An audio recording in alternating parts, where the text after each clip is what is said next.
empezar primero que no soy experta en nada, ¿vale? Quiero dejarlo claro. Voy a hablar desde mi experiencia en mi trabajo acompañando a personas en el final de sus vidas y a personas en las que les ha traído la enfermedad y con ella la idea de muerte. Cuando Andrés me dijo que hablara de duelo, enseguida le di la vuelta para poder transmitir la idea de que hablar de la muerte no es morirse. Hablar de la muerte para mí es hablar de la vida. Y eso es de lo que os quiero hablar. Esta es una de las enseñanzas que me ha ofrecido mi trabajo y es tener la muerte presente me ayuda a centrarme en cómo quiero vivir hoy. Y con esta idea os traigo la presentación de hoy. Estoy un poquito nerviosa, no sé si lo notaré, os lo digo y así ya suelto. Para empezar, simplemente voy a pediros, vamos a centrarnos un poquito. Es un tema, para mí no es que sea un tema delicado, pero bueno, seguramente nos llevará a lugares, a sitios, a recuerdos bueno, pues que nos tocará algo la sensibilidad y nos tocará un poquito los corazones. Entonces, para empezar, simplemente quiero que os sentéis como estáis, que os pongáis una postura cómoda y voy a pediros, quien quiera puede cerrar los ojos, quien no quiera no pasa nada, que simplemente pues mire un punto fijo y es importante, quiero que conectéis con vuestro cuerpo, ¿vale? Anclaros a vuestro cuerpo y sobre todo a vuestra respiración. Os voy a pedir, si queréis, poder poner vuestra mano en el abdomen y otra en vuestro pecho y que conectéis con el vaivén de vuestra respiración.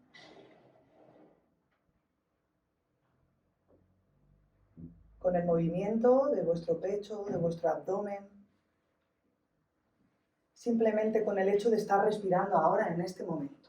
Aquí, en el presente, respiramos profundamente, soltamos si tenemos algo que soltar, algo que estábamos haciendo antes de venir aquí, intentamos dejar lo que tengamos que hacer después para luego y nos centramos en este momento.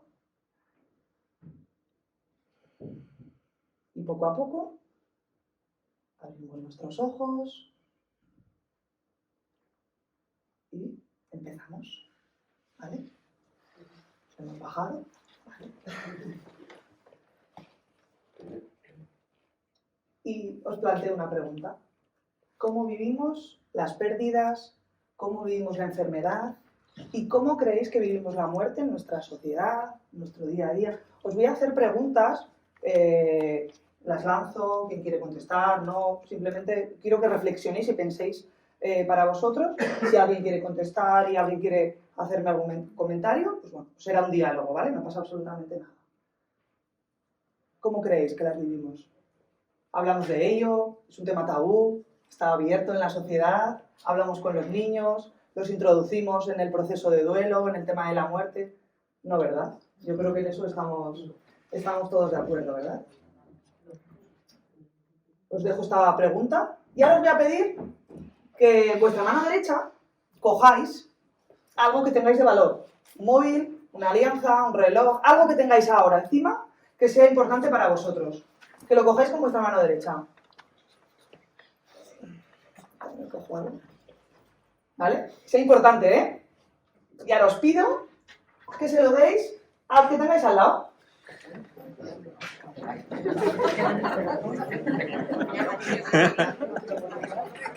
Que se lo deis y no os lo va a devolver. No, se lo vais a dar. No os lo puede devolver, ¿vale? ¿Vale? Y que, una pregunta. ¿Qué os surge? Miedo.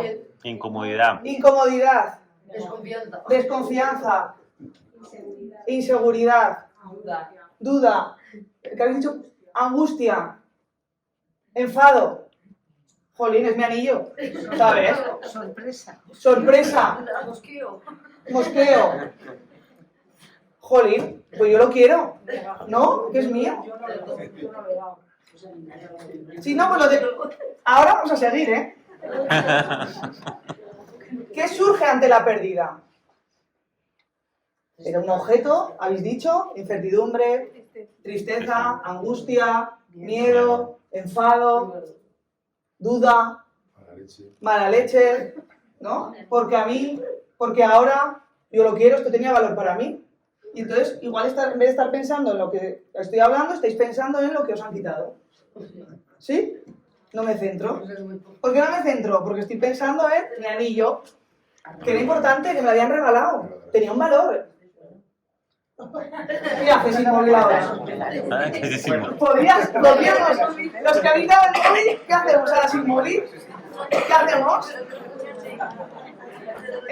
Pues estas emociones surgen cuando perdemos a alguien, cuando perdemos algo, cuando perdemos salud, cuando perdemos una mascota, cuando cambiamos de residencia, los duelos migratorios, cuando se cambia de país, cuando perdemos amistades,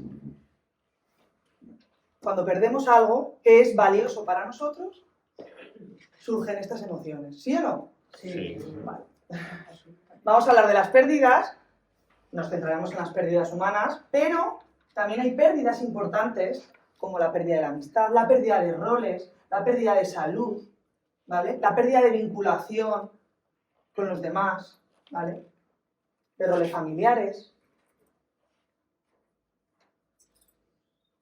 ¿Cómo estáis? ¿Queréis vuestro objeto? Sí. ¿Lo queréis? Sí. ¿Sí? ¿Seguís enfadados? ¿Seguís...? ¿Lo has devuelto ya? Claro, pues con una pérdida real no lo podemos devolver, no nos lo pueden devolver. No podemos decir, dámelo, devuélvemelo, lo quiero, sí lo quiero, pero no lo podemos tener.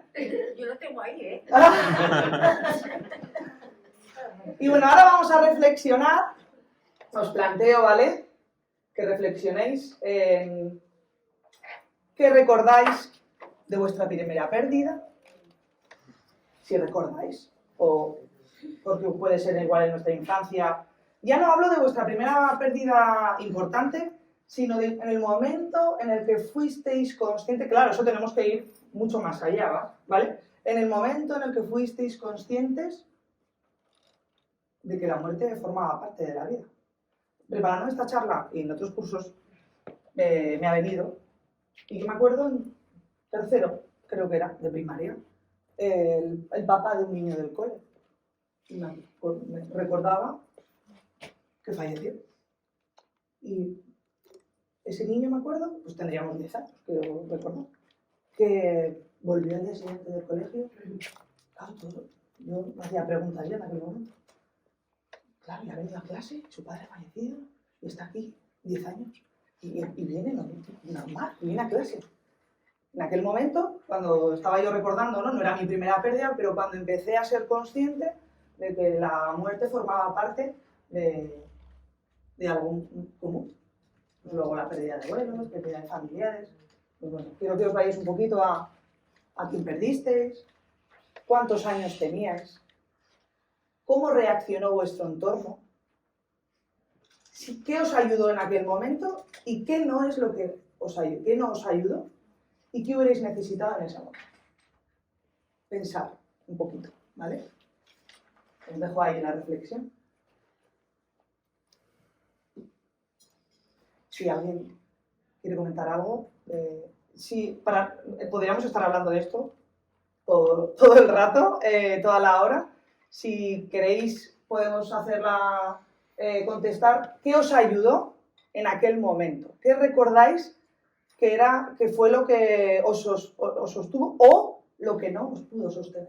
Y que ahora en la edad adulta os habéis dado cuenta y os hubierais necesitado. ¿Qué recursos teníais, os ofrecieron o qué recursos no os pudieron ofrecer por las circunstancias?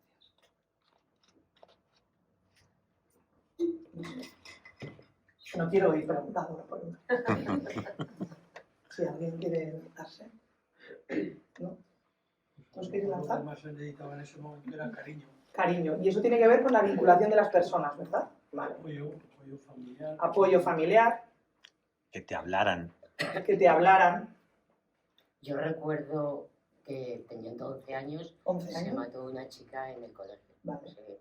Jugaba por la barandilla, se cayó y se mató. Y ahora que lo dices, sí que pienso que no nos dijeron nada. No os explicaron nada, ¿verdad? Nada. Y sí que es algo que lo he tenido yo siempre en la mente. No sé cómo, fue pasando y ya está. Pero no, Sí, no hubo, pasó, no. no se habla del No, tema y no, seguimos con nuestra vida. exactamente. Cuando es algo que es una compañera de clase, que es Y además importante. los padres vinieron, se oyeron por todo el colegio. Vale. Sí, sí. ¿Alguien Lo has tiene dicho, alguna lo experiencia recordaba. diferente? Es decir, que sí que se hablara, que sí que en la infancia, que sí que se cogiera igual en el colegio, que se trabajara todo eso. O la mayoría de las reacciones que habéis vivido, hablo de la infancia sobre todo, es... Yo viví la muerte de mis abuelos pero con mucha naturalidad. Es decir, vinieron a buscarme al colegio, mi hermano que está por ahí, Pedro, oye, que llamen a Juan, que se ha muerto el abuelo. Claro, esa sensación, fuimos allí, lo vi, recuerdo que vi que quitaban el colchón porque debía valer dinero los colchones y tal, y sí que tenías miedo, esa sensación de la muerte de ver a una persona, era mi abuelo, comía y cenaba con él, pero sí que recuerdo eso, que me llamaron.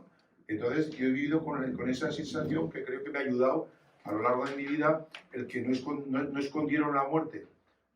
Sí que por la otra versión, pues yo con mis hijos, pues resulta que cuando murió mis padres, pues alguno de ellos me reclama que por qué lo escondí, no le dejé ir al entierro, que no fue así, fue la abuela, pero bueno, no viene a cuento.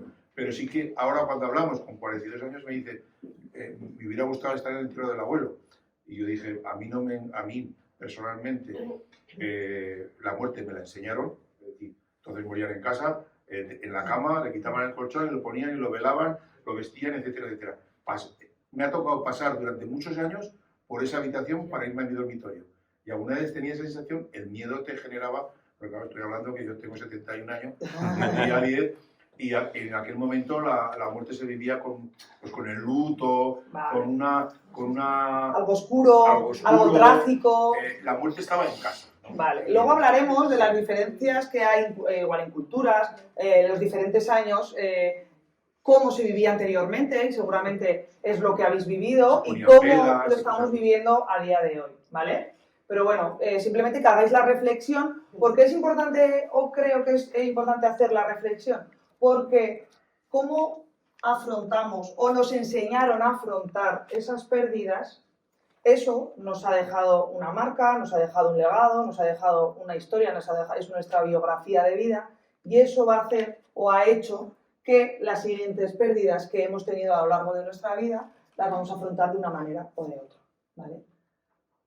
Porque tenemos nuestra historia familiar, nuestra historia de vida, y cada una de las personas que estamos aquí presentes tenemos nuestra historia familiar de pérdidas. Entonces, como tenemos nuestra historia familiar de pérdidas, los profesionales en un proceso de duelo o en un proceso de enfermedad siempre vamos a esa historia, ¿no? Para saber un poco, para entender sobre todo cuál es luego el estilo de afrontamiento que tenemos ante la enfermedad, ante el duelo, ante la muerte, ¿vale? Porque nos va a influir y a veces no somos conscientes del estilo de afrontamiento que estamos teniendo, ¿vale? Que lo hacemos porque creemos que es lo correcto, porque creemos que es lo que tenemos que hacer, porque es lo que nos han enseñado, porque pues es que no hay un manual, o no, ahora sí que hay manuales, a día de hoy sí que hay información, sí que se puede buscar, sí que se puede saber un poco cuál es lo más adaptativo o lo más sano para los niños, para los adultos, pero entiendo que, bueno, que hay unas épocas en las que pues, hacía lo que se podía y ya está, ¿vale? Pero bueno, no nos podemos separar de nuestra historia de vida, ¿vale? Y de nuestra historia familiar, y quiero un término que a mí me gusta mucho, que es la palabra legado, que el legado tiene que ver con todo aquello que nos han transmitido, todos los valores, todas las enseñanzas positivas o adaptativas y no tan adaptativas, porque bueno, pues, todas historias no son idílicas, estupendas y maravillosas, como pueden aparecer a veces en libros. Hay historias difíciles y complicadas, pero eso forma parte de nuestro pasado y forma parte de nuestro legado. Luego nosotros construimos nuestro presente y con nuestro presente vamos a construir el legado futuro a los nuestros o a nuestro entorno, ¿vale? Y con las pérdidas, con la muerte y con el duelo ocurre exactamente lo mismo. ¿Os acordáis de vuestro objeto? Sí. ¿Sí? Sí. Estoy Estoy de reojo. ahí, ¿eh? Porque de vez en cuando os viene, o vendrá a la mente, os lo recordarán de, ¡ahí va! ¿Qué tal, sin móvil? ¿Qué tal? Yo me traigo siempre anillos, entonces estoy ahí que no tengo mi anillo, ¿vale? Bueno, ahora os planteo otra historia, ¿vale? Imaginaros que vais en un avión, ¿vale? A los psicólogos, he hablado con Andrés, nos gustan mucho los ejemplos de aviones, no sé por qué. No lo sé. Bueno, vas en un avión y de repente hay un fallo. Y todo hace pensar que va a estrellarse el avión de forma inminente. ¿A quién llamaríais? ¿Con quién necesitaríais inmediatamente contactar? ¿Quién sería esa persona? ¿Qué le dirías? ¿Qué te gustaría que recordaran de ti si en ese momento piensas que se va a estrellar el avión? Si pudieras pedir un deseo sabiendo que no puede ser que no suceda el choque, ¿qué pedirías? ¿Qué sería innecesario y qué te ayudaría en ese momento? Yo creo que se pensaría en los que no vas a volver a ver. Vale. En las personas. Me preocuparía más los míos que el que tengo al lado. Claro. Personas cercanas. Vale. Los hijos, por ejemplo. Hijos, Familia. familia, Mi madre. madre. Mis hermanas y mi hijo. Vale. Personas. Eso, sí. Vale. Es lo que, si en un momento determinado pensamos que va a ocurrir algo, inmediatamente pensamos en personas. Vale. ¿Qué te gustaría que recordaran de ti en ese momento? Que no me equivoco tanto en la vida. ¿Eh? Que no me equivoco tanto en la vida con ellos. Vale. Con ellos, siempre pensando en los demás, ¿no? En el otro. El legado que deja. El legado. O yo el buen humor que suelo tener. ¿El qué? El buen humor. El sentido del humor. Sí. Vale. Bueno. ¿Qué os ayudaría en ese momento? Que fuera mentira. Que no fuera la no aceptación. Muy bien, muy bien. Que no fuera Que verdad. no fuera real. Claro, sí. Que Vale. no fuera real. ¿Qué diríais? Si tuvierais que decir algo a esas personas, ¿qué diríais? Es difícil, ¿no? Porque- ¿Qué diríais? Que se les quiere. Que les quiero. Que los quiero. Que estás orgulloso. Que estoy orgulloso. ¿Qué haríais? Abrazo, ¿verdad? Sí. Vale. Es lo que necesitamos y pensamos que vamos a, de repente, que se va a estrellar el avión, ¿verdad? Era una simulación, ¿vale? No era real. Pero el objeto lo tenemos los demás, ¿eh? Sí, sí. El objeto sigue estando. ¿Y esto con qué tiene que ver? Con las necesidades relacionales. Estáis hablando de personas todo el rato, de vínculos, de relaciones, de familia, hijos, madres, padres, hermanos, amigos, relaciones.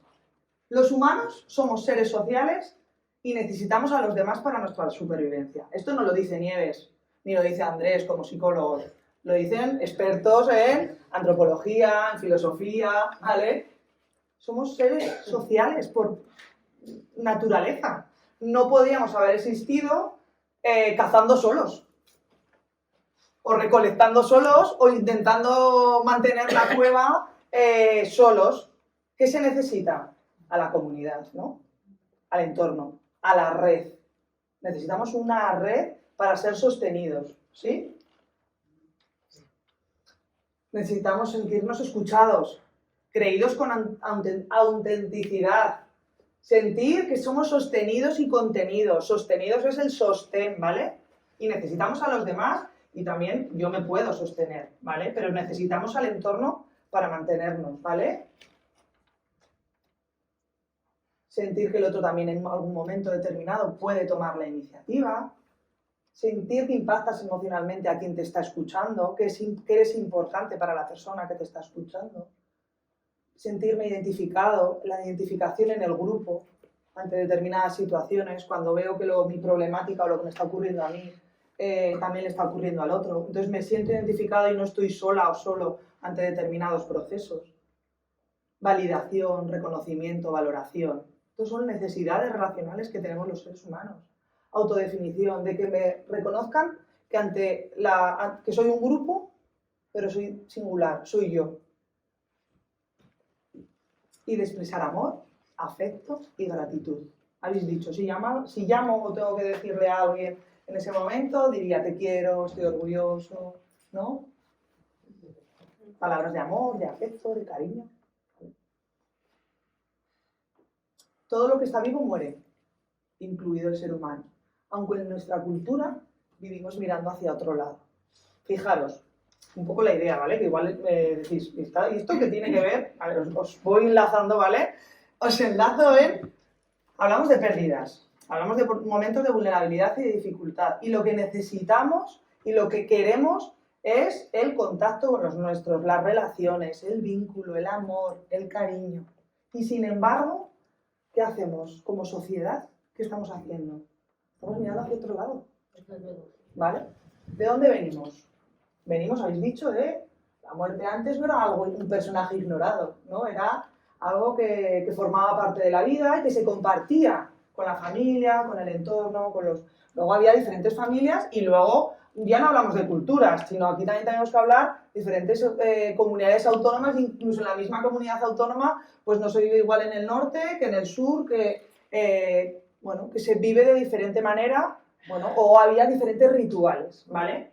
Pero bueno, sí que había una asignación del significado para manejar esa angustia e integrar socialmente a quien los temía. Es decir, se le integraba a la gente que estaba pasándolo mal. Formaban parte, entonces había que estar con ellos. Era lo que tocaba. Y es que nadie tenía ninguna duda de que si alguien estaba en un proceso de duelo o alguien estaba enfermo, en el que todos se ponían a apoyarle y acompañar, ¿vale? ¿Y qué era? La creencia de que la muerte avisaba. Era la idea anteriormente, ¿vale? Y una buena muerte en aquel momento, antes de los años 60, que podía ser rodeado de las familias, ¿no? Del entorno, habías dicho, ¿no? Pues fallece y la persona fallecida se le velas, va todo el mundo.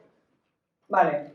Se tenía en aquel momento miedo a la muerte súbita porque era muy desconocida. Ahora, sin embargo, hay otro tipo de miedos a otro tipo de muertes. Igual a la muerte súbita, bueno, pues no, yo creo que no es algo que a día de hoy tenemos tanto miedo. Era algo más frecuente, ¿no? En nuestro pasado. El moribundo sí que conocía la cercanía de la muerte. Había una obligación de informar a la persona. Y ahora veremos, ¿no? Ahora es todo lo contrario. La figura del médico era separada del acto del morir. En el momento el médico ya dejaba de ir y iban las familias y ya está, ¿vale? Era un acto público y una muerte social. ¿Sí? ¿Y ahora? Ahora no. Todo lo contrario. Los sanatorios están fuera de las ciudades. Cuanto más lejos, mejor. Es decir, pero se han apartado de las ciudades, del entorno. Bueno, pues es verdad, la medicina, el progreso ha avanzado muchísimo. No nos tenemos que ir tampoco a los extremos, ¿vale? Seguramente antes pues había rituales que igual cuando habéis tenido que recordar vuestras primeras muertes, pues igual había cosas que dices, pues igual como niño se me ha quedado muy traumatizado, depende de qué situaciones tuve que vivir, ¿no? Que también puede ser. Bueno, pero es verdad que a día de hoy, pues bueno, pues ha perdido significado lo que es el rito funerario, todo lo que rodea la muerte. Una buena muerte a día de hoy, fijaros, rápida, indolora y durmiendo, ¿vale? La muerte se silencia, no se habla de ella, sobre todo cuando se tiene salud, y se deja para cuando llegue la hora, ¿no? Enfermos terminales, la conspiración del silencio. La conspiración del silencio tiene que ver cuando la familia decide no decirle nada al enfermo, cuando el enfermo decide no hablar con la familia de lo que está ocurriendo, ¿vale? Se medicaliza y es algo individual, es decir, algo que tenemos que vivir en soledad. Esto es algo nuestro, esto que no venga nadie aquí a fastidiarme, ¿vale? Hemos pasado a esto. Y también preparando la charla, dije, hay que introducir el COVID. Hay que introducirlo. ¿Por qué?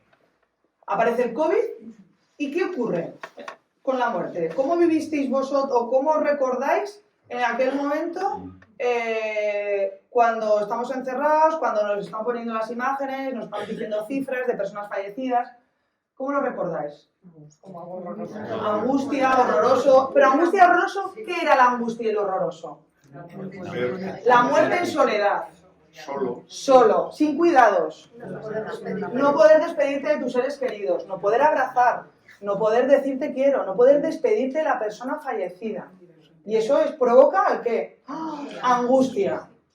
Fijaros, ¿vale? Os planteo la idea de, venimos de antes de todo en conjunto, todo en comunidad, todo en red, nos vamos modernizando y el progreso nos va individualizando. Aparece una pandemia mundial y nos horroriza el hecho de que mi ser querido está falleciendo solo en el hospital y no puedo despedirme de mi ser querido, y es que encima igual no lo pasó.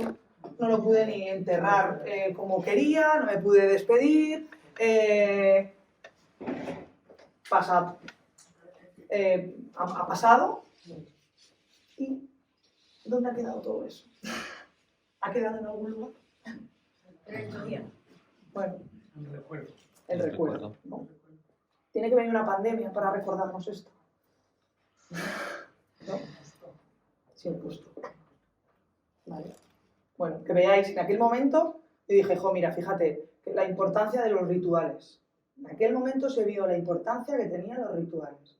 Los profesionales sanitarios, los psicólogos, se vio que necesitaban despedir a sus seres queridos, que posteriormente había que hacer una despedida en la medida que la familia pudiera, que el entorno, porque era necesario en aquel momento hacerlo y cerrar todo eso tan difícil y tan traumático que tuvieron que vivir, ¿vale?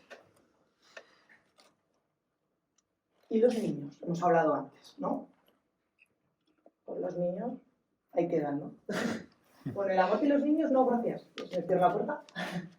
O un adulto intentando contarle algo y el niño dice, ¿qué me está contando este hombre? ¿Vale? ¿Qué me está diciendo?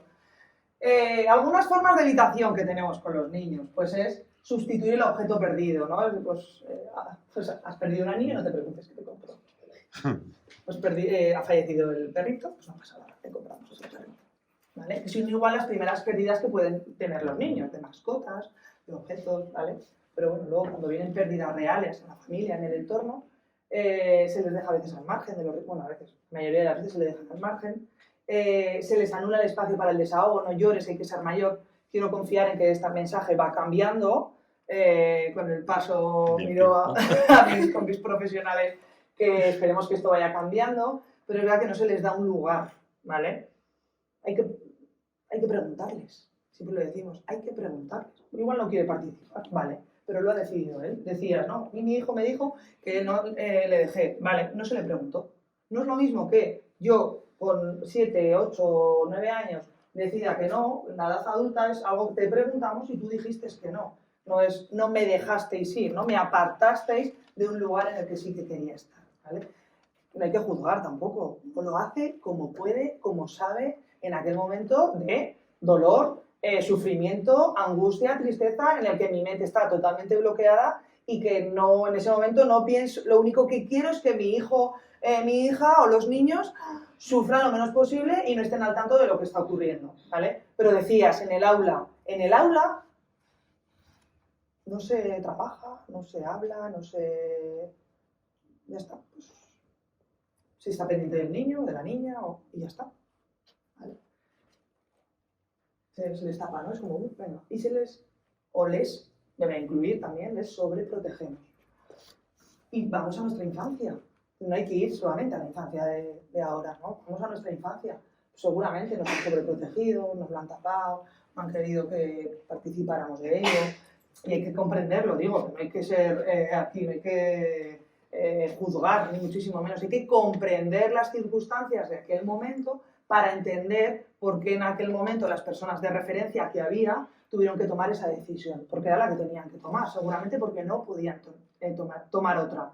Pero antes os hablaba del legado pasado, del legado presente, entonces en mi legado presente yo puedo tener la responsabilidad de decidir que si, por ejemplo, a mí me ocultaron y me hubiera gustado que lo hubieran hecho de otra manera, pues yo ahora en mi legado presente o en mi historia reciente, bueno, tengo la responsabilidad de poder cambiar eso, ¿vale?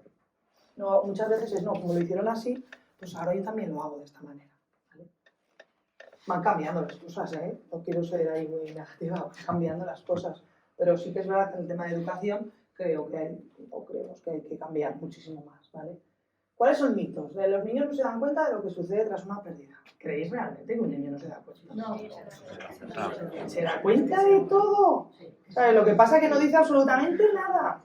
Está ahí Perdido. perdido, pero se da cuenta de todo, de lo que está. Si se da cuenta, sin que haya una pérdida de las cosas que van sucediendo en casa, no se van a dar cuenta de lo que está sucediendo.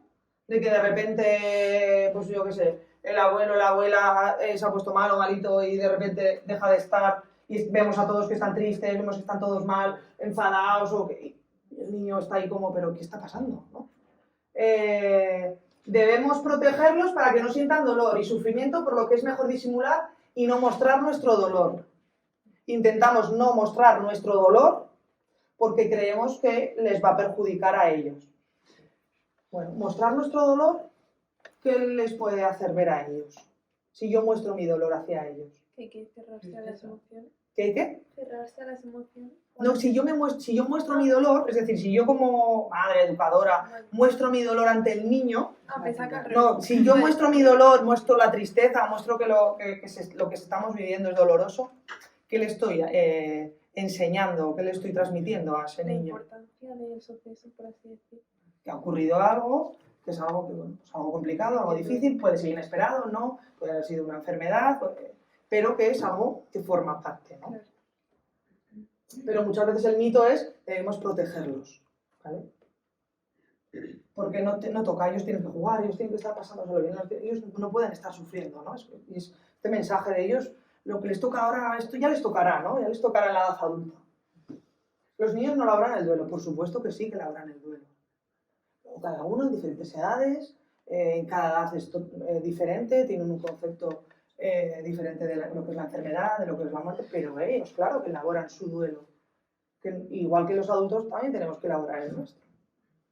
En la infancia no se comprenden los rituales y además les puede traumatizar, por lo que es mejor que no asistan a ellos.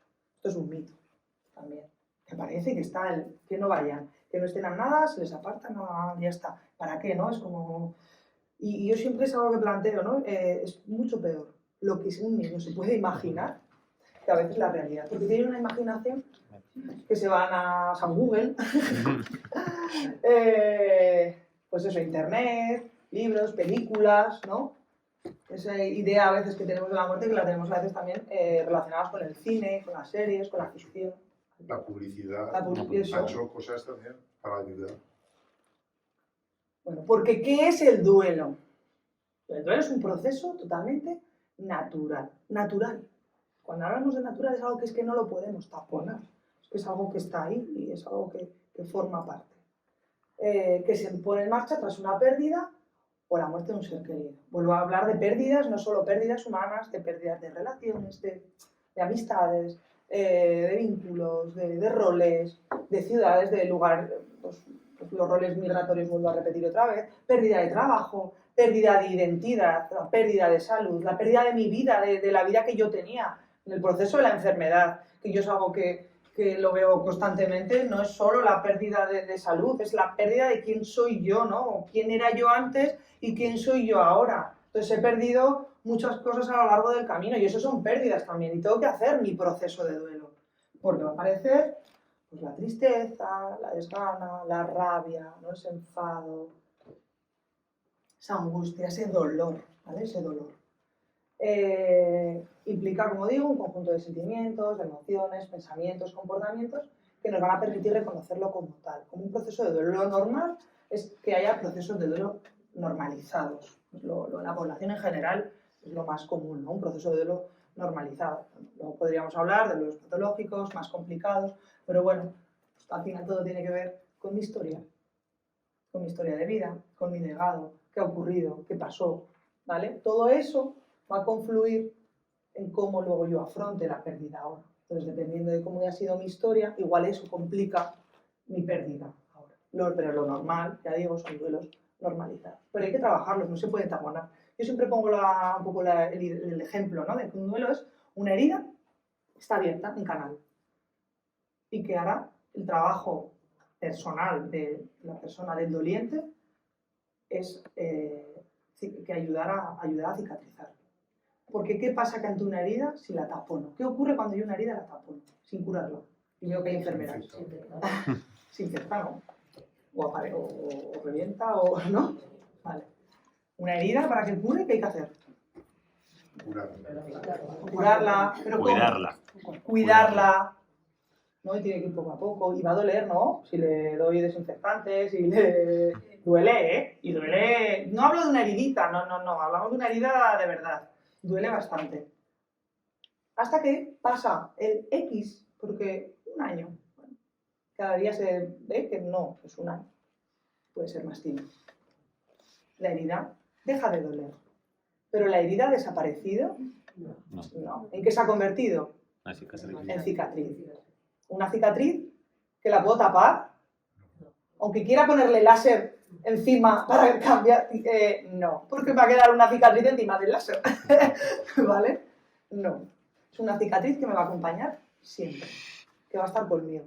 ¿Cuál es el objetivo de un proceso de duelo? Que esa herida no duela tanto, pero que esa cicatriz me va a acompañar siempre y va a estar presente y no la puedo borrar. ¿Qué es lo que intentamos muchas veces hacer? Que no duela, que no esté, que ya está, ¿sabes? Como taparla, taponarla, venga, va, ya está, seguir, y no, es imposible, porque es algo inevitable, ¿vale? Es un proceso de adaptación, de adaptarme a ¿qué tal estáis sin vuestro objeto? Regular. ¿Vale? La alianza, ¿sabes? Es mi alianza. Esto tiene que ver con mi identidad, tiene que ver conmigo, con lo que he perdido, ¿vale? El duelo es natural, es universal, es único y exclusivo de la persona. Único y exclusivo de la persona. Es universal, aunque en cada cultura se trabaje y se vea de diferente manera, pero es universal porque todas las personas viven las pérdidas aquí y en cualquier otro país, ¿vale? Es fluctuante, esto no es lineal, esto va una montaña rusa, digo yo, siempre para abajo, para arriba, para abajo, va cambiando, y es diferente para los niños y las niñas que los adultos, pero es un proceso de duelo, ¿vale? ¿Y cómo afecta ese proceso de duelo? Afecta al cuerpo, antes os he dicho, ¿no? Claros en el cuerpo. En un proceso de duelo, duele el cuerpo. Te duelen las articulaciones, te duele el alma, pero el alma físicamente. Es como si te hubieran arrancado una parte de ti. Afecta a tu mente, a la emoción, a la conducta, a lo que yo hacía, a lo que yo hago, cómo me comporto yo ahora. Y también afecta a mi espiritualidad. No confundamos espiritualidad con religión. La espiritualidad tiene que ver con el ser humano, tiene que ver con el ser, con quién soy yo, con mi propia identidad. ¿Cómo no va a afectar el perder a alguien, perder a un ser querido? ¿Cómo no va a afectar a mi ser, a mi identidad? ¿A quién soy yo a partir de ahora, de que me he perdido a quien sea, pero que esa persona se ha llevado de mí mi seguridad, mi confianza, mis ganas de vivir, mi alegría, mi confidente, mi amiga, mi amigo, ¿vale? La pérdida me ha quitado, el duelo me ha quitado todo eso. Y eso tiene que ver con mi ser y con mi identidad, ¿vale? Y no podemos taparlo, lo tenemos que sentir. Pero hay tanta intolerancia al sufrimiento que no nos permitimos sufrir el dolor. ¿Por qué es importante acercar todo esto, el duelo, todo este proceso a los niños? O que nos los hubieran acercado a nosotros cuando éramos niños, cuando ocurrió, cuando éramos niños, adolescentes. Porque a que eso nos hubiera ayudado a crecer igual de diferente manera, o a entender la muerte, o a entender la vida de diferente manera. Si hubiéramos participado, o hubiéramos decidido cómo participar, o si las circunstancias igual hubieran sido diferentes, ¿vale? Pero acercar a los niños, a las niñas, a los adolescentes a la enfermedad, a la muerte, al duelo, es dejarles crecer desde el acompañamiento, porque forma parte de la vida, no los podemos ocultar. Y hablábamos de culturas. Bueno, pues hay culturas en las que celebran la muerte, porque es otro lugar. Sin embargo, nosotros pues, lo vemos de diferente manera, ¿verdad? Tiene que ver con el vínculo y tiene que ver con el apego. Pues hay culturas en las que se apegan de otra manera. Nosotros nos apegamos a vuestros objetos, ¿no? Nos cuesta separarnos del móvil, de un anillo, de un reloj. ¿Cómo nos va a costar separarnos de las personas? Y sin embargo hay culturas en las que no tienen ese apego ni material, tienen otro apego más espiritual, entonces no les cuesta tanto o lo tienen interiorizado de otra manera, entonces para ellos no es que sea más fácil, porque tendrán sus emociones y se tendrán su dolor, pero no tienen otro concepto de lo que es terminar, ¿no? En este momento. Y cada uno de nosotros tenemos unos mecanismos de defensa, unos recursos para hacer frente a todo esto. Recursos de afrontamiento y mecanismos que hemos aprendido en nuestra historia de vida, ¿vale? En ese legado que nos han dejado nos enseñaron cómo afrontar y cómo enfrentarnos a la pérdida y al dolor, ¿vale? Pues ¿cómo? Bueno, aislándonos, evitando, poniendo distancia ante los momentos más difíciles, orgullo, cinismo, como más irritabilidad, enfado de no aceptación de lo que me está ocurriendo, no, qué injusta es la vida, entonces, ¿no? Esta frase de qué injusta es, una rigidez corporal y emocional, tristeza, agotamiento, hiperactividad. Y estos son mecanismos de defensa que tenemos cada uno de nosotros cuando las cosas se ponen difíciles, ya no solo en una pérdida, o en un proceso de enfermedad. Cuando las cosas se ponen feas, cada uno de nosotros vamos a buscar, como en esa caja de herramientas que tenemos cada uno de nosotros, a ver qué recurso me sirve a mí para afrontar esta situación. Si a mí me ha servido el aislarme, ahora ante esta situación difícil lo que voy a hacer es aislarme. Si a mí en su momento me ayudó o me refugié en mi tristeza, a día de hoy me ayudará a refugiarme en mi tristeza. Pero también esto tiene que ver, esos mecanismos de defensa, con lo que yo he aprendido. Pero no quiero dejar todo a lo que he aprendido, fíjate, ¿no? No, lo he aprendido, pero yo en mi edad adulta tengo la responsabilidad de darme cuenta de qué es lo que he aprendido y ahora en mi presente, si yo lo quiero cambiar. Y ya vamos llegando, ¿vale? Hacia donde quiero llegar. Son dos puertas. Pues va a depender de si mi puerta está cerrada o mi puerta está abierta.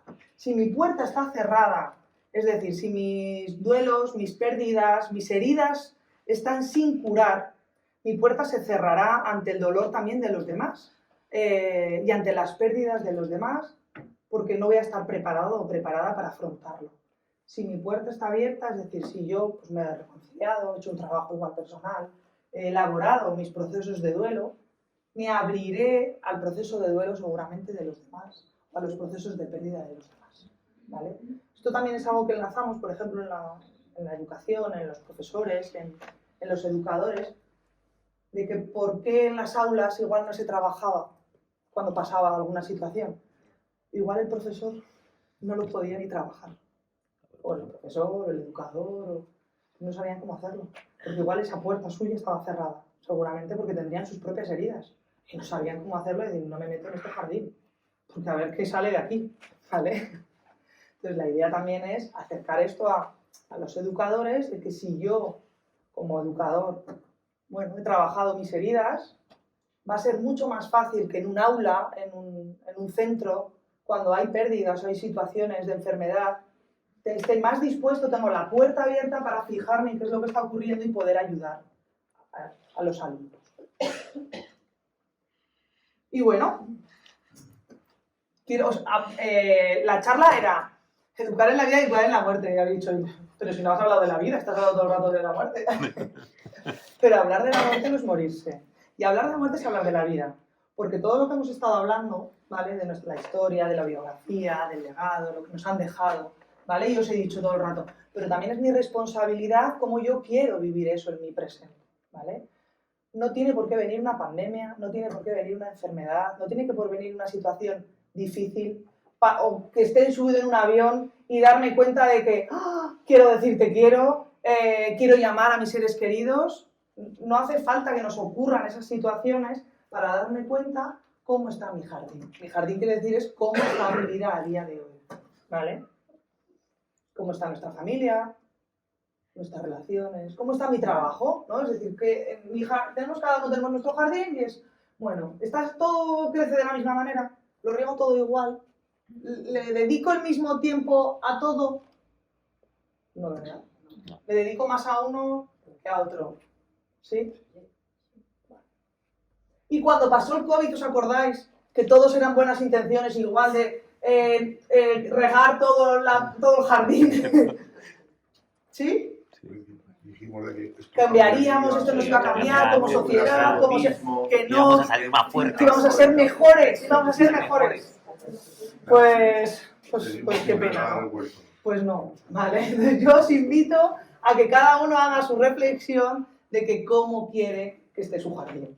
Que no tenga que venir una pandemia, que no tenga que venir una enfermedad. Creo que os he dicho estaba un poco nerviosa, yo no me acuerdo lo que había escrito en mi presentación, que a mí mi trabajo me ha enseñado muchísimo, pero una de las cosas que me han enseñado mis pacientes y las familias es a vivir, es a darme cuenta de la importancia que tiene la vida, Y la importancia que tiene la vida, habéis estado hablando de que si estoy en un avión, lo único que quiero es decirle a un familiar que lo quiero. Que si estoy pasando por un proceso de duelo, lo único que quiero es un abrazo, es cariño. Eso es muy fácil de hacerlo. Es barato. Y barato. ¿Vale? Entonces, eso es vivir y eso es vida. ¿Por qué es tan difícil educar en la vida y en la muerte? ¿Por qué es tan complicado? Porque da miedo, porque nadie nos ha enseñado cómo hacerlo, pero hay muchas cosas que nadie me ha enseñado cómo hacerlo. Nadie me ha enseñado a ser madre. Bueno, me habré fijado seguramente en esa historia, en ese legado de mi madre, de mi abuela, de las personas que han estado, pero nadie me ha enseñado a serlo. Pero, bueno, voy a aprender, ¿no? Pues podemos aprender. Y no hace falta llegar un proceso de enfermedad, no hace falta que llegue una persona de mi entorno que haya fallecido para poder enseñarme no a morir, sino a vivir. Porque aprender a vivir también tiene que ver con aprender a morir. Nos enfrenta a nuestros propios sentimientos y nos hace ponernos al día. Es decir, al final, la enfermedad, la muerte de un ser querido, te pone en un espejo tus propios miedos y te enfrentas a ellos y no sabes cómo enfrentarte a ellos. Por eso da tanto miedo. Entonces, por eso miramos para otro lado. Es mucho más fácil ver las cosas así, más lo bonito, lo alegre, ¿no? Lo que queda bien, ¿no? Esto no queda bien, ¿vale? Nos pone eso frente al espejo de nuestras propias pérdidas y la de nuestros seres queridos, ¿vale? ¿Por qué es importante hablar de la muerte, hablar de estos temas, tenerlos presentes con niños? No sé si os habrá pasado, seguramente sí. Si alguien habla de esto en un tema en un grupo de amigos, madre mía, no hables de esto. No, pues esto no es segura, esto es malfario. ¿Sabes? Fíjate, entonces yo que hablar de la muerte no es morirse. Yo les repito, que no es morirse hablar de la muerte. Que no la traemos, que no tenemos un poder de que si hablo de ella va a venir, no tengo un péndulo y de repente viene. ¿Vale? ¿Por qué es importante? Porque me va a plantear cuestiones esenciales sobre el sentido de mi vida. Porque me va a plantear, os hacía la pregunta, lo del avión, de cómo quiero que me recuerden, qué sentido tiene para mí mi vida. Y eso me puede hacer ver cómo está mi jardín, qué quiero cambiar, si quiero cambiar algo, si no, si lo que tengo estoy conforme, me gusta. Y si hay algo que no, pues igual lo puedo cambiar. Nos hace valorar lo que tenemos y sobre todo cuidarlo. Amplía el concepto de amor y nos humaniza. Pues al final el amor, dice, el amor no hay montañas. En otros sitios pues están en guerra, ahí no hay ni amor. ¿Vale? Pero nos humaniza el amor. ¿Vale? No hablo de amor romántico, amor de pareja, hablo del amor de las personas, el amor a uno mismo, a la familia, a los amigos, a la vida. Normaliza esas nociones frente a la pérdida y nos enseña un poco cómo regularla. No significa que no lo vayamos a sentir, no significa que no vayamos a sufrir. Es que es un sufrimiento inevitable, es que es un sufrimiento que no se puede evitar. Sin embargo, el ser humano estamos intentando constantemente apartar ese sufrimiento que es inevitable. Y con eso sufrimos el doble.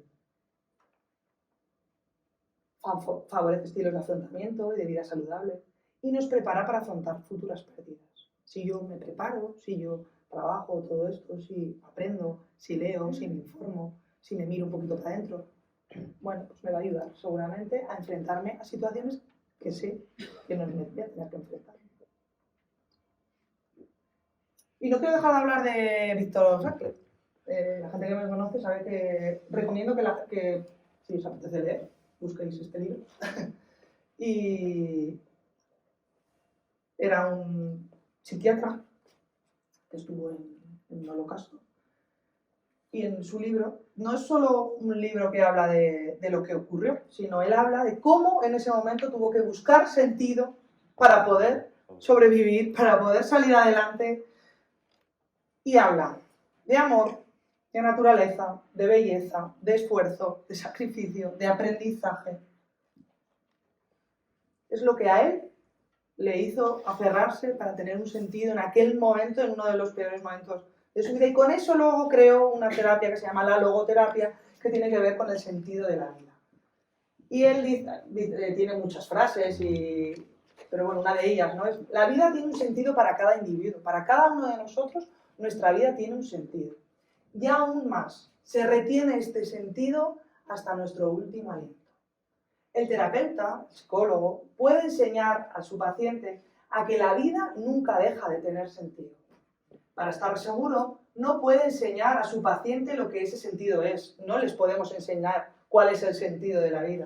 Podemos ayudarles o podemos enseñarles que hay un sentido y que la vida lo retiene. Que la vida se mantiene con sentido bajo cualquier circunstancia, incluso en aspectos trágicos y negativos de la vida, como un sufrimiento inevitable.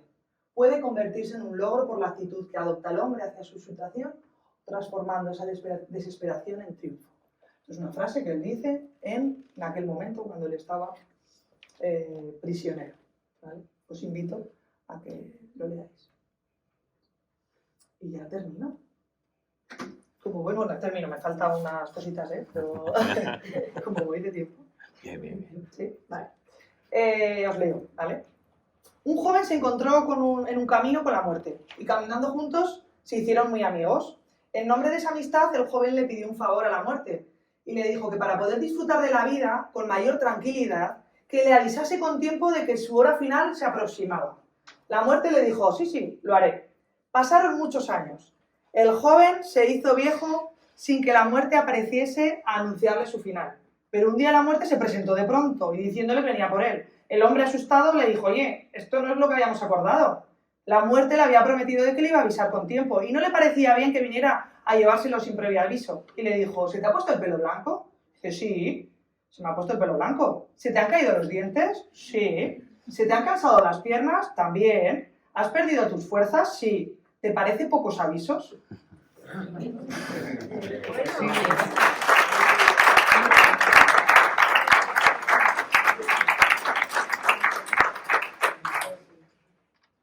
No nos tienen por qué avisar para poder vivir y disfrutar, ¿vale? Vivimos como si fuéramos a vivir para siempre. La filosofía, la biología, la antropología nos han ayudado a entender un poquito qué es la muerte, qué trascendencia puede tener o cuál puede ser su papel en nuestra cultura, pero no son suficientes para entender las posibilidades transformadoras de la muerte para el ser humano y la sociedad. Para ello necesitamos recurrir a la pedagogía. Educar teniendo en cuenta la muerte no requiere invasivas intervenciones pedagógicas, una forzosa introducción a la muerte en la formación, por el contrario. En un acercamiento cuidadoso, sensible a la progresiva inquietud de los niños y del adolescente acerca de la muerte, es dejarle crecer, no hacerle crecer, pues la naturaleza nos enseña que en el entorno adecuado todo fluye más fácilmente. Bueno, esto viene de un libro que hay, que es Educar y vivir teniendo en cuenta la muerte, y que tiene que ver con la pedagogía, ¿vale? La importancia que sería introducir la muerte en las escuelas, en los niños, ¿vale? Porque eso sería acercarles a la vida también. Y creo que me da tiempo. Sí, te da Sí, ¿verdad? Sí. Os voy a poner un par de vídeos, ¿vale? Espero que oigáis bien, ¿vale? Bueno, os pongo los dos.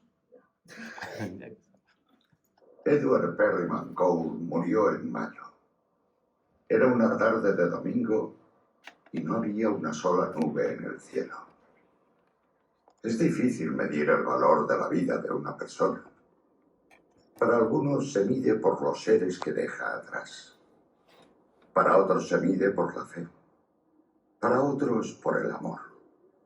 Para otros la vida no tiene ningún significado. Para mí, yo creo que uno se mide por aquellos que se han medido por él. Lo que puedo asegurarles es que, se mida como se mida, Edward Cole vivió más durante sus últimos días en la Tierra que la mayoría de la gente en toda una vida. Sé que murió con los ojos cerrados y el corazón abierto. Es un fragmento de una película, no sé, igual la habéis visto, ¿no? Ahora veremos. Se llama Ahora o Nunca.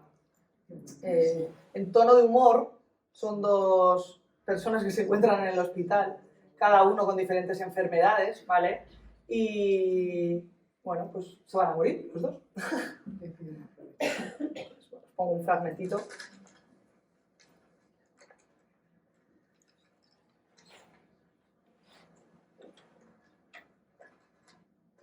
¿Qué haces? ¿Qué es esto? Venga, devuélvemelo. ¿Qué es? Devuélvemelo.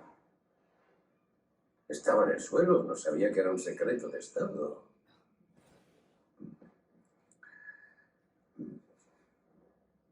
Mi profesor de filosofía de primero nos mandó un ejercicio para que reflexionáramos sobre el futuro.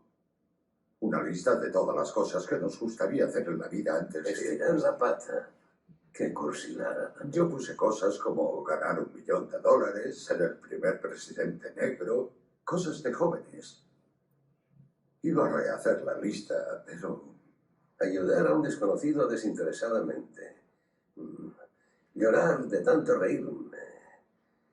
No pretendo juzgarte, pero es bastante patética. Bueno, ya no tiene sentido. Al contrario, creo que es una gran idea. Muy bien, ya está. ¿Qué haces? Algunos cambios, eso es todo. ¿No quieres irte con un par de huevos a lo grande? ¿Divertirte un poco? La idea no era irse a lo grande ni nada por el estilo. No lo estás entendiendo. ¿Qué coño quiere decir presenciar algo grandioso? ¿Has estado en el Himalaya? Oh, conducir un Mustang Shelby, esto no está mal. Tengo uno, vale. ¿Qué tal caída libre? Oh, Ahora vamos bien. ¿ahora vamos bien? ¿Ah? Déjame ver. Trae.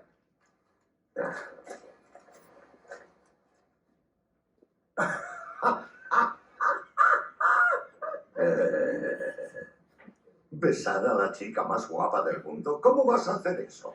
Besando a muchas. Tatuarse. ¿Esas son tus aspiraciones? Yo me he tirado mucho más a la piscina que tú. Es fácil tirarse a la piscina en filosofía del primero. ¿Qué te ha dicho el Dr. Hollins? Nos quedan meses, ¿no? 1 año, como mucho. ¿Y dices que 45 años te han pasado volando? Podríamos hacerlo. Deberíamos hacerlo. No, yo no puedo. Olvídate del dinero. Tengo tanto que no sé qué hacer. Pero no sé, yo... ¿Qué es lo que no sabes? Ay, se supone que era algo metafórico. Lo único que pretendía Bla, era... bla, bla. Metáforas. No te quejabas de no haber tenido una oportunidad. Aquí la tienes. ¿Oportunidad de qué? ¿De hacer el ridículo? Nunca es tarde.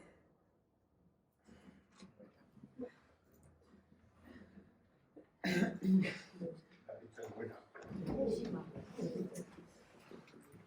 ¿Qué tiene? Ah, me lo cuento, me acordaba. Tenemos los objetos de los demás, ¿eh?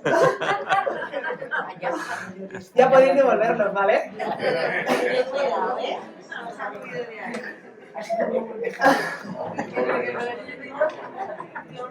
Pues ya he terminado. ¿Queréis comentar algo?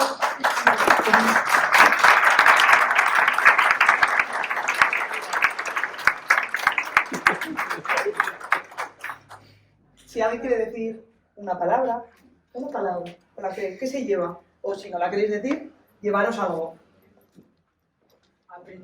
Aprendizaje. Primero la vida. Cuando está la vida, cuando hay vida, ¿quién es el objeto? Porque así somos de egoístas.